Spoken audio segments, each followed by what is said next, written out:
Hi everybody, this is Dan Stolbarger, back from our journeys with Paul, and a much needed Kfir Middle East update. We left in late September, and our world will never be the same.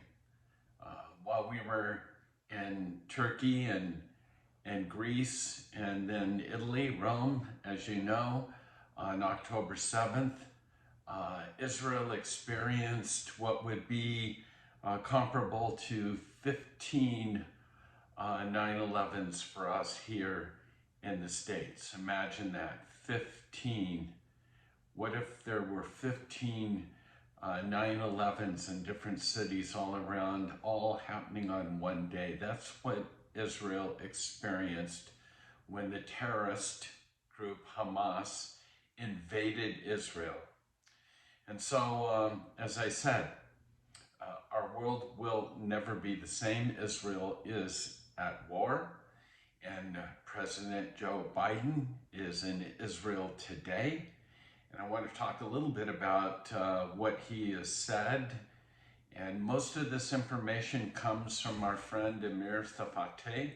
And I will, at the end of this, give you some reliable sources that I would hope that you would add to your collection, because fake news, as you know, is alive and living.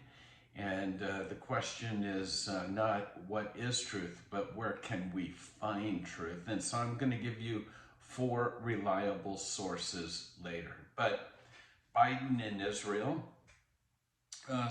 there's good, and then there's questions, and then there's some bad. So visiting President Joe Biden talks about Hamas, and he says they make ISIS look more rational. He praises the Israelis for their courage, their commitment, their bravery. And one comment that I'll never forget, seared my mind, is that he said Hamas's onslaught is reminiscent of the Holocaust. But then he goes on to say, but we won't stand by again. And so Biden is there. He's spent a couple hours with Bibi, and then he's been at the War Cabinet for 7 hours. But there's a lot of political overtones. Again, we want to kind of cut through. Good speech, but let's remember Biden, as the President of the United States, supports what can I say? I mean, he just gave $6 billion to Iran. That money, as well as the money that we give to UNRWA, goes to fund Hamas and Hezbollah, the two chief enemy terrorist organizations that have inflicted so much pain and horror on Israel.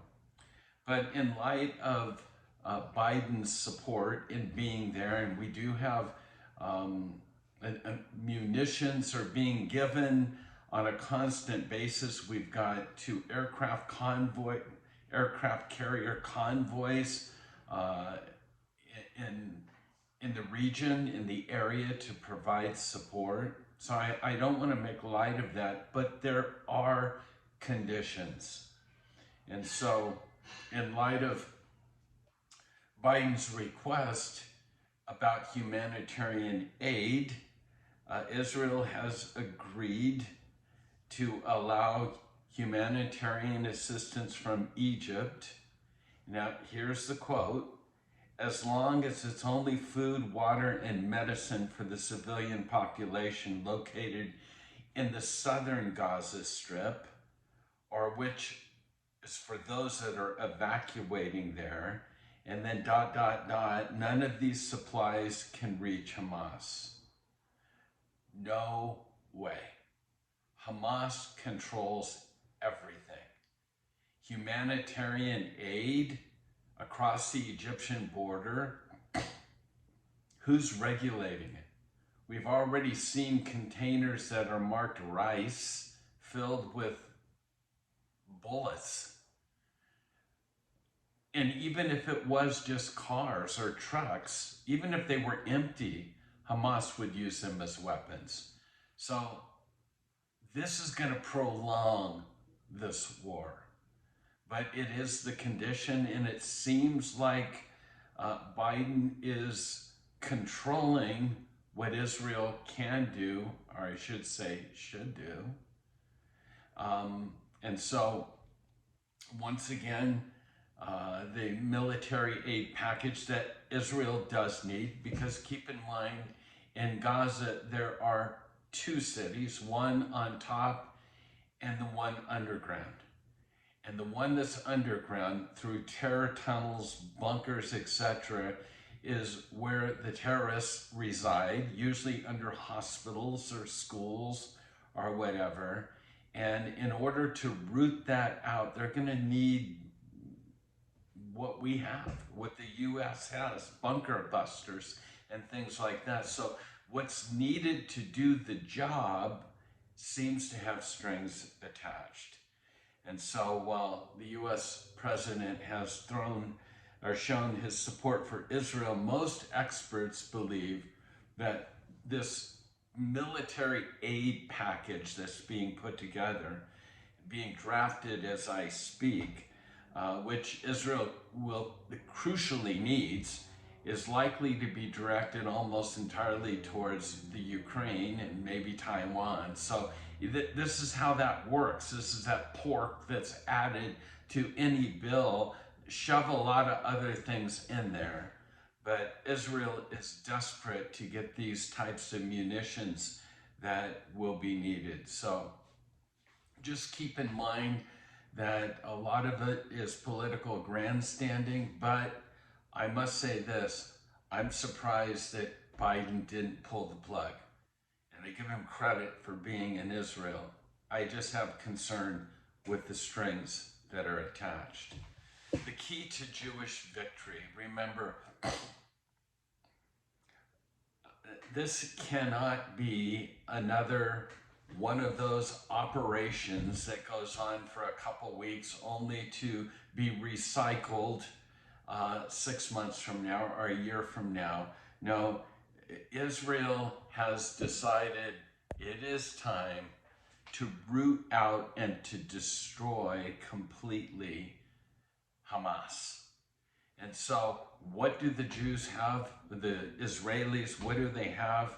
You know, mistakes were made by Iran's coalitions of Hamas and Hezbollah and whatever they go by up in Syria these days, because from what I understand, it was to be a coordinated effort.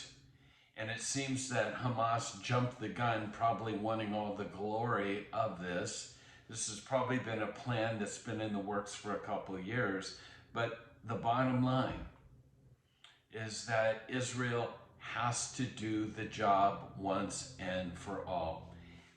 What their enemies thought, this disunity, this hundreds of thousands of people in the streets, this judicial reform, this split between the left and the right, was seen by the enemies as Israel as a weak point, and truly it was, but they didn't realize the resolve of the Jewish nation.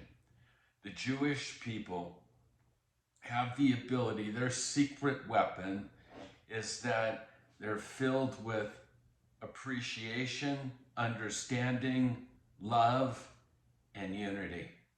When I first went to Israel, that's the one thing that hit me. The realization that they would say, if we don't stand together, we don't have a chance. No one circles the wagons better than the Israelis, and that's what's taken place. They are united, desperate for justice, to root out evil, and they have their eye on the prize to do just that. And so again, remember, if Hamas or Iran or Hezbollah thought that they could destroy Israel, which is their goal, just read the Hamas charter. Remember, Jeremiah 31 says, the descendants of Israel will never stop being a nation. That would happen only if I lost control of the sun, moon, stars, and the sea. The Lord says, I will never reject the descendants of Israel. Ain't gonna happen.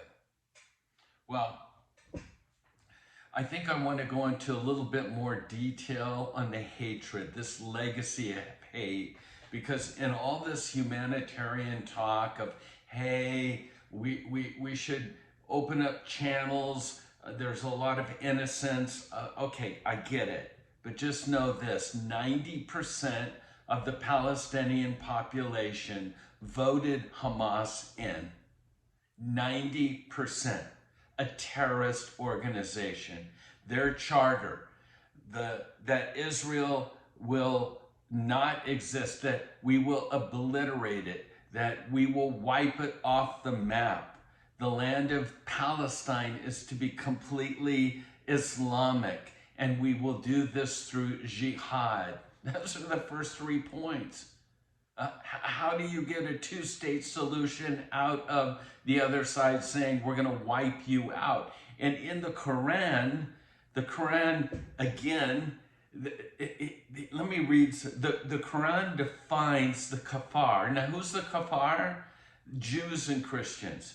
It says that Jews and Christians are to be, listen, hated, mocked, punished, beheaded, confused, plotted against, terrorized, annihilated, killed, crucified, make war on, evil given to, disgraced, cursed, raped, and a Muslim should never be a friend of a kafir. A kafir. Again, that's in the Quran. Well, that's exactly what Hamas is doing. And yet, humanitarian aid, Romans 13 gives the power of a government that God has put into place to exact judgment on, to rule with the sword, to give justice into this world. And that's what needs to happen. Again, I wanted to condense this. I couldn't wait to give, and things change every day. So let me tell you, trusted sources. Good friend, Amir Safati. By the way, you need to get on Telegram, okay? It's an app. Get on Telegram. You'll find Amir Safati.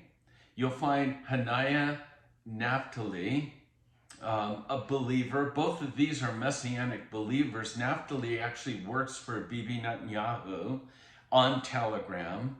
Joel Rosenberg, All Israel News. Make sure you get that. And then an Israeli correspondent that I appreciate is Carolyn Glick. So on the slide, remember, this presentation comes with a PDF PowerPoint. Grab it. There's more information on that than I have time to give. And all of their information is on that. Now, real quickly, News Bites. Again, Israel is saying, we're coming, right? We coming. And you better get out of the way, and so go south. And the Gazans are saying, don't you dare, the Hamas, that is saying, don't you dare leave and go south. We need you as human shields. They may not put it that way, but that's exactly what it is. And they're threatening those that are living in Gaza from going south. They're threatening them to remain because they know the humanitarian moral aspect of the Israeli army, okay? And just to be clear, just recently there was this big hubbub last night that Israel struck a hospital and there were casualties or whatever. Fake news, wasn't true. The reality is that it was a rocket that was launched by the Islamic Jihad that never made it and actually hit their own hospital. Finally, these details are coming out, but the world jumped to that conclusion, and there were riots around the world. And by the way, keep that in. We're dealing with a world issue now, not just an Israeli issue, a world issue. And then, in the midst of all this, we've got the Palestinian Authority, Mahmoud Abbas, and we're sitting there thinking, does Israel drive out Hamas, finally putting an end to them, and then we'll replace it with the Palestinian Authority? They hate Israel as much as Hamas. In fact, the Palestinian Authority has gone on record to say they will pay nearly $3 million to the families of the slain Hamas terrorists who slaughtered civilians in Gaza. This is the peace partner? And then, before I give you one last thing, a sobering statistic. The U.S. anti-Semitic hate crime spiked 36% in 2022. 36%. And again, I'm a sports guy. So at the New York Liberty versus the Las Vegas Aces game, before the game, they had a moment of silence with the Israeli flag that was on display. And then as soon as it came up, what did you think? Was there a moment of silence? No, the boos started cascading, and the audience began chanting, "Free, free Palestine." That's in our country. Anyhow, I'm going to be doing these at least once a week now that I'm back as a YouTube. But I do want to say a lot of people are asking for what can we do? Well, number one, you need to pray. You need to pray for the peace of Jerusalem. You need to pray for the victims of terror, both sides, the victims of terror. You need to pray for the leadership of both the United States as well as Israel. You need to pray for the innocents. You need to pray for the IDF. You need to pray, and pray some more, okay? This is not going to go away. And make no mistake, we're dealing with rapists. They beheaded babies. They killed Holocaust survivors and families.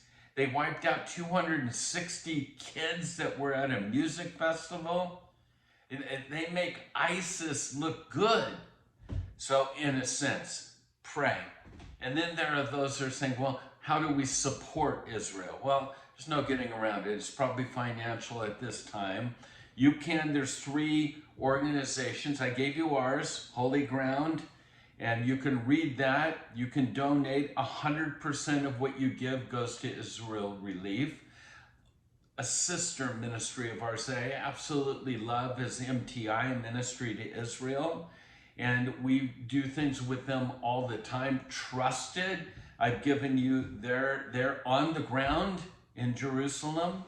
And then Amir Safate's home church, a Messianic church up in the Carmel, Galilee area. I've given you some information as those as well. So be a doer and pray and give and pray and give. So, we're going to Israel in February if we can get in. We've had this trip on the books. It's filling up. Make no mistake about it. If Israel's open, we're going. And we're only taking 30 people. We're capping it at that. So we're getting close. There's room, but you need to go to our website and get signed up right away. Limited seats are still available. And then we're hoping, and all of this is just dependent upon the war, but we're hoping to bring Israel to northern Idaho. If you're in this area, Coeur d'Alene area or whatever, we're hoping to host Aaron Shust, Messianic believer, and Joshua Aaron. Collectively together, they're brothers together. It'll be a worship night, and there's some information there, but that's all contingent upon what's taken place. But we're starting to push that and praying about that now. So that's our report for today. We had an amazing time on the journeys of Paul, and it's always special for a holy ground exploration group to go on a journey together. Next one up, Israel. I pray that you can join us. God bless you and shalom.